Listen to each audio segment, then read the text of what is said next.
भी खुशहाल नहीं मिलेगा,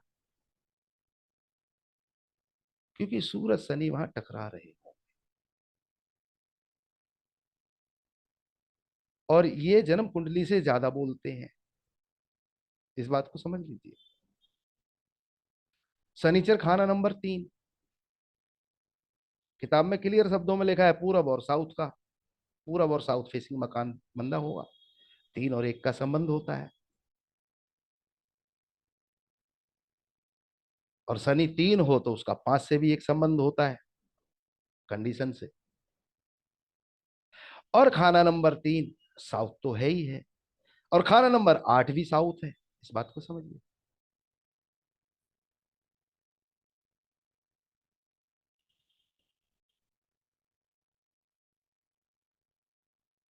और भी छोड़ दीजिए, खाना नंबर 1 और 5 के दरमियानी स्थान पे शनि बैठा हुआ है, जो कि पूरब के ही है, तो पूरब मना हो गया। 8 में से 8 में की टक्कर है, और दोनों साउथ हैं, इसलिए बिल्कुल क्लियर है कि शनि खाना नंबर 3 साउथ फेसिंग और ईस्ट फेसिंग मकान नुकसान देगा। सूत्र कोई बड़े नहीं है, मैंने पहले ही बोला।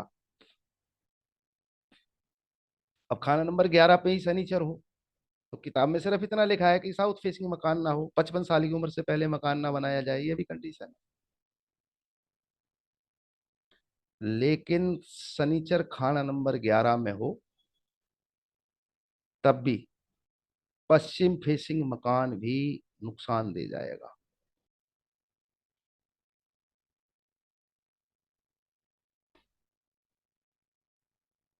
साउथ और वेस्ट, शनिचर खाना नंबर 11 नुकसान दे जाएगा। एक और उदाहरण को समझ लीजिए।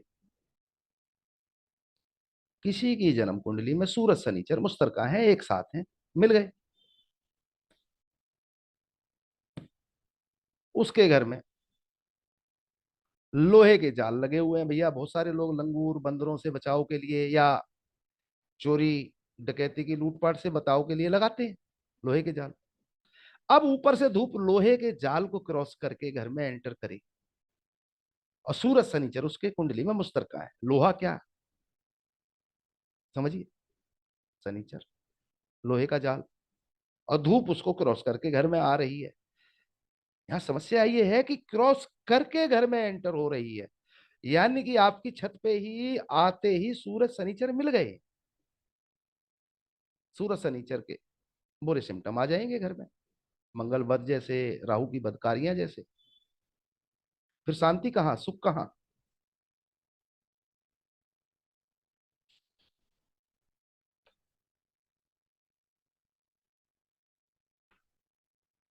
एक सूत्र है किताब में कि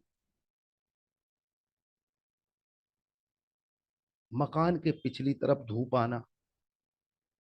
देखिए लाल किताब पे मैं थोड़ा सा इस पे क्लियर कर दूं। लाल किताब कहती है कि, लाल किताब की अगर मकान कुंडली को थोड़ा सा गहराई से देखेंगे तो उसमें यह भी कहा गया है, अंदर जाते समय दाएं और बाएं। और मैं ये सूत्र कह रहा हूं कि आप मकान कुंडली के चैप्टर जो कि सेकंड पार्ट में है उसको, वो 3 या 4 हिस्सों में दिए गए हैं, 3 तो कन्फर्म है, उसको गहराई से पढ़ने की कोशिश करिएगा। और उसको अगर गौर से पढ़ेंगे तो उसमें कहा गया है कि मकान का फ्रंट, मकान का अंदरूनी हिस्सा, और दाएं और बाएं।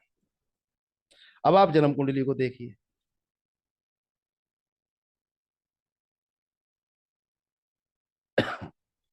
मकान, अब आप अपनी जन्म कुंडली में देखिए, दाएं घर के दाएं तरफ के घर और बाएं तरफ घर।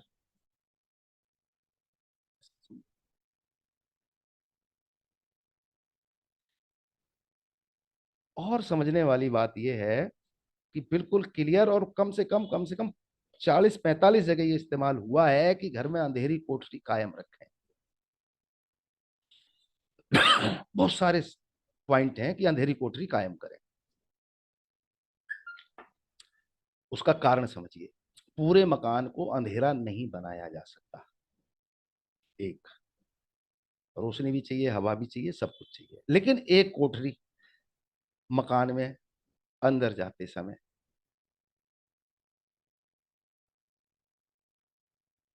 अंधेरी कायम रखे। अब मैंने क्या बोला, मकान के आखिर में धूप आती हो। और ये सूत्र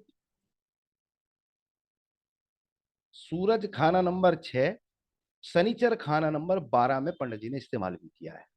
इसको भी ध्यान कर लीजिए। जिस घर में शनिचर कितना भी अच्छा बैठा है, लेकिन मकान के पिछले हिस्से में धूप आ रही है, एक मकान में कोई भी कमरा ऐसा नहीं है जो धूप के बिना है, शनिचर अच्छा भी कुछ नहीं देगा फिर। अब बोलिए, शनिचर नेक बैठा है, लेकिन मकान में तो कायम ही नहीं है शनिचर। मकान में सभी की जरूरत है। अब कहने के लिए तो भैया दीवार शनि की है, छत राहु की है, तिजोरी शनिचर की है, बहुत सी चीजें मिलेगी, लेकिन मकान के अंदर कम से कम एक अंधेरा कमरा कायम करना नियम है वास्तु के अनुसार, इस शनि कायम हो। इस बात को समझिए। और मकान के पिछली तरफ से धूप आना, वो और भी मंदा असर हो गया। और इसी को पंडित जी ने क्या, सूरज है शनिवार। अब यहाँ पे ध्यान कर लीजिए, अमूमन आप जन्म कुंडली देखेंगे किसी के किसी साल में, या जन्म कुंडली में सूरज छठे घर का है, शनिचर 12वें घर का है, उस व्यक्ति के जीवन साथी की सेहत पे अटैक पड़ेगा ही पड़ेगा। अब किताब ने लिखा है कि औरत पे औरत मरे। इस बात को समझिए। अब होता क्या है कि व्यक्ति अपने घर के पीछे खुला हिस्सा रखे जहां से धूप आती हो, एक खाना नंबर 12 में ही शनिचर है, बेडरूम में धूप आती हो। अब देखिए, बेडरूम तो शुक्र का स्थान है ना, सबको समझ। अगर आपके बेडरूम में धूप आती है तो ये ध्यान करिए, सूरज शुक्र मिला रहे हैं आप। आपके घर में कोई अंधेरा कमरा कायम नहीं है जहां सूरज, अंधेरे का मतलब भी समझ लीजिए भैया, सूरज की डायरेक्ट किरणें वो ना आती हो। रोशनी तो नेचुरल है कि आएगी, मेरे ऑफिस में बिल्कुल धूप नहीं आती, लेकिन बाहर से धूप की रोशनी जो होती है पूरी दुनिया में, उसका असर तो आता ही है ना, इस तरीके से। अब शनि कितना भी अच्छा बैठा है, घर में कोई कमरा ही नहीं है, शनि 12वें घर में बैठा है, बहुत अच्छा बोला गया मैक्सिमम पॉइंट पे, लेकिन घर के पीछे से धूप आती हो, और गलती से सूरज 6 है, शनिचर 12वें घर का है, और धूप आ रही है, तो भैया पत्नी पे आफत आएगी ही आएगी। और धूप नहीं आ रही है तो थोड़ी बहुत सेहत में दिक्कत हो सकती है। अब इस पॉइंट को समझिए, कुंडली कम बोली, मकान कुंडली ज्यादा बोली। उसकी पत्नी तब तक मैं गारंटी के साथ कहता हूं नहीं मरेगी, जब तक उसके घर के पीछे या उसके बेडरूम में धूप ना आती हो, सूरज 6 शनि 12 कितना भी बैठा हो। लेकिन जैसे ही वो कायम कर ले मंदे ग्रह की चीज, यानी कि सूरज की धूप घर के पीछे, घर के बेडरूम में, तो दिक्कत हो जाएगी। घर में सूरज के कलर के लाल रंग के बेडरूम में कपड़े ज्यादा इस्तेमाल हो जाएं, तो सेहत थोड़ा ज्यादा नासाज हो जाएगी, दिक्कत आ जाएगी। लेकिन किताब में लिख दिया पत्नी मरेगी, भैया पत्नी जब मरेगी जब मकान कुंडली में वो ग्रह मंदे हालात आप क्रिएट कर लेंगे। इस बात को समझिए। बहुत सारे लोग जन्म कुंडली में देखिए बृहस्पति 5वें घर में बैठा है, और उन्होंने मंदिर बना लिया पश्चिम में, तो बृहस्पति 5वें घर का असर नहीं देता, और नीच का खाना नंबर 10 का असर दे जाता है। 9वें घर में बृहस्पति हर प्रकार से अपने घर में बैठा है, 9वें घर के जस्ट बराबर में खाना नंबर 10, मंदिर पश्चिम में बना ले व्यक्ति, तो बृहस्पति 9 में नहीं बोल रहा होगा, पॉइंट समझिए, बोल रहा नहीं होगा। ग्रह कुंडली में होना एक, लेकिन बोल रहा है कहां, ये है फाइनल, और ये मकान कुंडली से क्लियर होगा। इसलिए किसी भी व्यक्ति की जन्म कुंडली देख के फाइनल डिसीजन नहीं हो सकता। ये 35-40 या हद से हद 45% लास्ट एंड बोल रहा हूं, उसके मकान देख के फाइनल होगा। बात को ध्यान करिए। मकान पे फोकस करना शुरू करिए, मकान कुंडली पे काम करना शुरू करिए। मैं भी कुछ समय के बाद मकान कुंडली पे क्लास बनाऊंगा। अभी बनाई नहीं है, अभी तक मैंने की नहीं है। मैंने अभी तक की ही नहीं है, कभी भी नहीं की है मकान कुंडली पे क्लास। तो इस तरीके से ग्रहों को हम खुद अपने कर्मों से भी भूल चूक में गड़बड़ कर लेते हैं। कितना भी शनि नेक हो, अंधेरा कमरा नहीं है, तो शनि का कोई फायदा ना होगा। और दूसरा सिद्धांत वही बोला कि सूरज 6, शनि 12, किताब के सूत्रों से।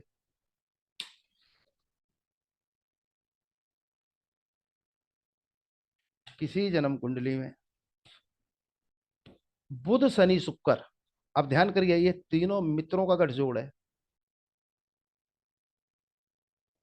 किसी जन्म कुंडली में बुध शनि शुक्र मुश्तरका यानी कि एक साथ हो, और व्यक्ति के छत के ऊपर से यानी कि सूरज की रोशनी ऊपर से आती हो, बुरा असर हो जाएगा। बुध शनि शुक्र मुश्तरका यानी कि एक साथ,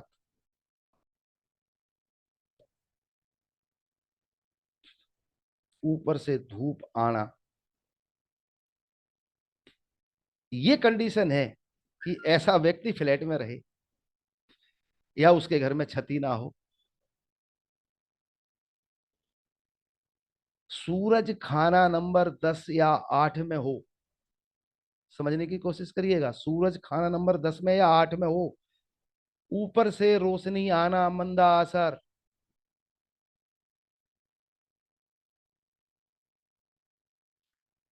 आपकी दुकान है, शोरूम है, गल्ला, व्यापारी वर्ग में जो उनकी गद्दी है वो शनि की गद्दी कही गई है। पैसा चंद्र है, लेकिन तिजोरी शनि है। कोई भी भंडार गृह, कैसा भी भंडार गृह शनि से संबंधित है। कोई भी गोदाम शनि से संबंधित है। पानी का टैंक तक शनि से संबंधित है, इस बात को ध्यान कर लीजिए।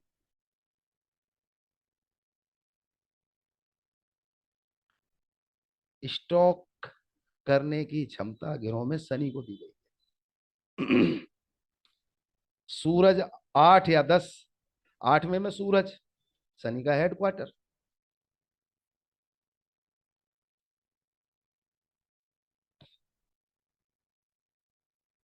सूरज 10, शनि के घर में।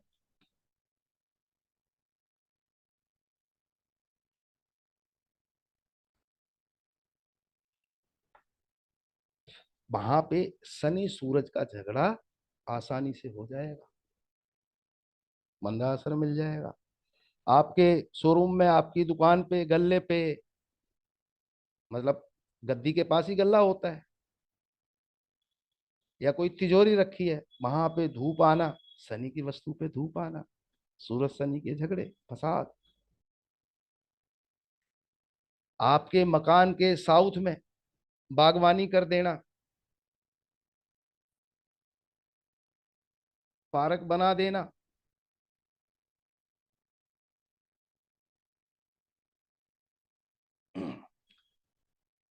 अब देखिए साउथ बोला तो साउथ की दीवार भी टच होएगी ही होएगी। बुध खाना नंबर 3 में भी मंदा है, खाना नंबर 8 में भी मंदा है।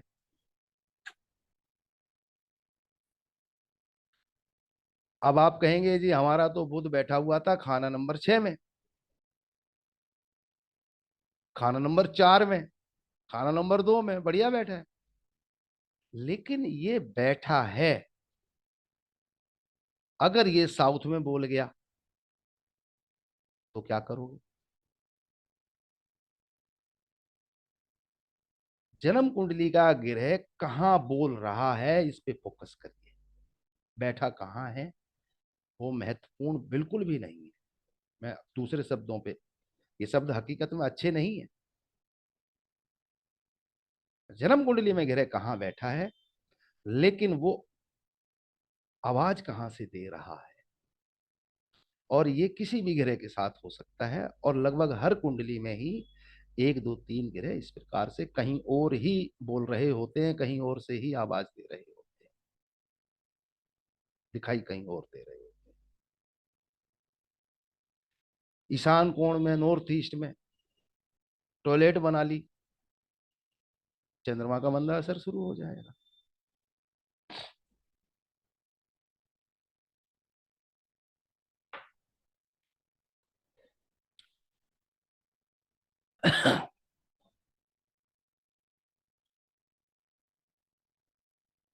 घर में बेसमेंट है, दुकान में बेसमेंट है, फैक्ट्री में बेसमेंट है, मान लो मंदिर बना दिया बेसमेंट में,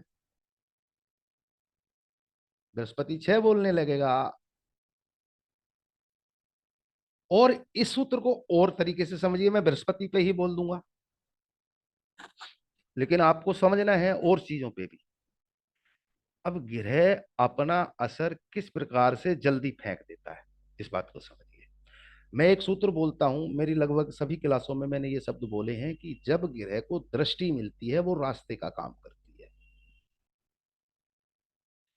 अब मैं इस बृहस्पति पे ही उदाहरण दे देता हूं कि बेसमेंट में मंदिर बना दिया, या बोल दिए उत्तर में मंदिर बना दिया।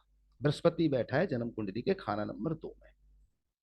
खाना नंबर 2 का बृहस्पति एक झटके के अंदर बहुत कम समय में खाना नंबर 6 में बोल जाएगा, क्योंकि दृष्टि संबंध है। खाना नंबर 4 का एक सेकंड में बोल जाएगा खाना नंबर 6 में, क्योंकि दृष्टि संबंध है।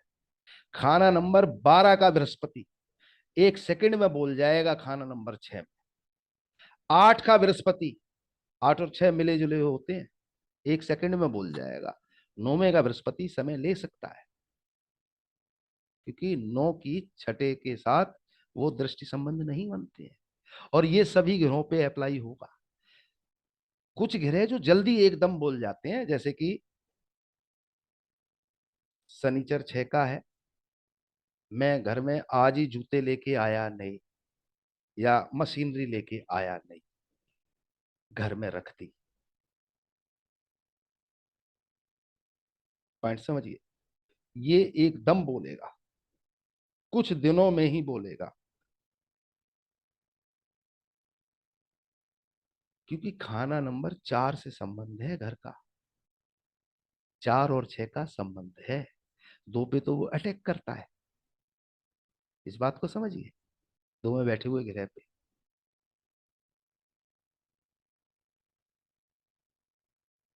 खाना नंबर 4 भी हमारे घर से संबंधित घर है,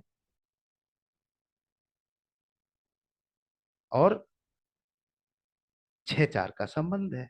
पॉइंट समझिए, और वैसा ही संबंध है जैसा 10 और 8 का संबंध है। इसको अगर आप चाहें तो दृष्टि भी मान सकते हैं। किताब में कहीं लिखा नहीं है, मैं पहले बता दूं, किसी भी एडिशन में ऐसा लिखा नहीं है। लेकिन मैं कई बार कुंडली देखता हूं तो मेरे मुंह से निकलती है ये दृष्टि हो गई इनकी, और वो मंदे असर और नेक असर में भी काम आती है, दोनों तरफ काम आती है, जैसे गिरे उस अनुसार से। जो बात मैं कह रहा हूं कि मकान में बहुत जल्दी ग्रह बोल जाते हैं, वो किस घर में। अब जैसे बुध खाना नंबर 4 का बैठा है, मान लीजिए आपने अपने घर के साउथ में बुध से संबंधित वनस्पतियां लगा दी। पॉइंट समझने की कोशिश करिए। 4 का खाना नंबर 8 से संबंध है, 9 5 का, वो बहुत जल्दी बोल जाएगा। खाना नंबर 2 का दृष्टि का संबंध है। अब आप कहेंगे जी 8 2 को देखता है, लेकिन भैया बुराई में ये संबंध इसी तरीके से उजागर हो जाते हैं। 12 का भी 8 से है, 7 तो बिल्कुल लगती हुई है। मान लीजिए किसी की जन्म कुंडली में 7वें घर में बुध बैठा है, और उसने अपने साउथ में, मतलब ये मैं कहना चाह रहा हूं जहां दृष्टि योग बन रहे हैं, उन स्थानों के जो ग्रह हैं, आपने जहां स्थापित कर दिए फटाक से वहां असर दे देंगे। जैसे कि एक और उदाहरण, ये बुराई पे था, अच्छाई पे ले लो। मान लीजिए मेरी जन्म कुंडली में बृहस्पति 6ठे घर का है, मैंने अपना मंदिर नॉर्थ ईस्ट यानी कि खाना नंबर 4 या नॉर्थ वेस्ट यानी कि खाना नंबर 2 वहां बना दिया, तो ये बृहस्पति छठे घर से खाना नंबर 4 या 2 में आसानी से उठ के आ जाएगा। अब बुराई तो बुराई है, लेकिन अच्छाई में आपको आचार विचार व्यवहार भी उस ग्रह से संबंधित बदलाव करना पड़ेगा, ये भाई ध्यान करना पड़ेगा। लेकिन क्या है कि हम लोग बुराई की ज्यादा बातें करते हैं और बुराइयों से डरते हैं, तो इसलिए मैं बुराई पे ज्यादा गौर कर रहा हूँ। अच्छाई आप ढूंढ लीजिए, एक दो अच्छाई का उदाहरण मैंने दे दिया। क्योंकि ये वही बात है कि ये 10 क्लासें होनी है, इनमें सब कुछ कितना बता पाऊंगा, इस बात को समझिए। अपनी तरफ से कोशिश कर रहा हूँ कि ज्यादा से ज्यादा सूत्र आप लोगों के सामने खोल सकूं। मान लीजिए साउथ ईस्ट में पानी का स्टोर कर दिया, साउथ ईस्ट खाना नंबर 12, ये छत भी है, इस बात को भी ध्यान कर लीजिए। तो चंद्रमा तो 12वें घर में बोल जाएगा।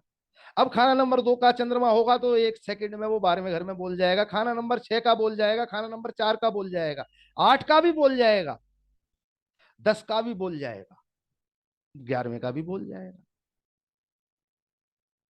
तो आप देख रहे होंगे भैया चंद्रमा चौथे घर का था, चंद्रमा दूसरे घर का था, लेकिन वो आवाज दे रहा है कि मैं तो 12 खाना नंबर 12 में बैठा हूं भाई। इस तरीके से ग्रहों की आवाज को समझना होगा। बहुत छोटे सूत्र हैं, बहुत मामूली सूत्र हैं, मैंने कम से कम 8-10 उदाहरण दे दिए। बाकी अब आप लोग अपना दिमाग लगाइए। इसी प्रकार से पानी का स्टोर उत्तर में कर दिया, खाना नंबर 6, साउथ में कर दिया खाना नंबर 8, वहां भी चंद्रमा बन रहा है, ये ध्यान रखना पड़ेगा। कुंडली फाइनल नहीं है, ये ध्यान कर लीजिए। और हमारा सबसे बड़ा फोकस कुंडली पे है। और कुंडली हकीकत में फाइनल नहीं है, ये 35-40 या हद से हद 45% है, ये 50% भी नहीं। अगर हम ज्योतिषी लोग किसी व्यक्ति को बहुत बड़ा फायदा नहीं दिलवा पाते हैं, उसका ये कारण, क्योंकि उसके घर में वो ग्रह वहां होता ही नहीं जहां हम देख के उपाय करवा रहे होते हैं। और हर कुंडली में 2-3 ग्रहों की हालत यही होती है, अच्छी से अच्छी कुंडली में 1-2, बुरी से बुरी में 5-6, ज्यादा बुराई के समय आ रहा है 5-6।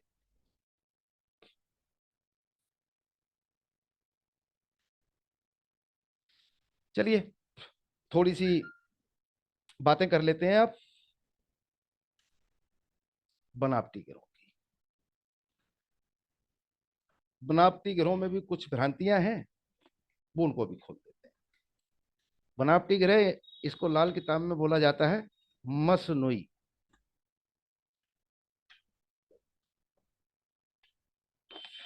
इनका इस्तेमाल करना भी सिखा दूंगा, 3-4 उदाहरण वो भी दूंगा, फिर आप करिए। और मैंने पहले ही बोला कि आप में से कुछ लोग अपना अलग से ग्रुप बना लीजिए, जूम पे चाहे जूम पे कर लीजिए, व्हाट्सएप पे चाहे व्हाट्सएप पे कर लीजिए। जो लोग कंटिन्यू मेहनत करेंगे मैं वहां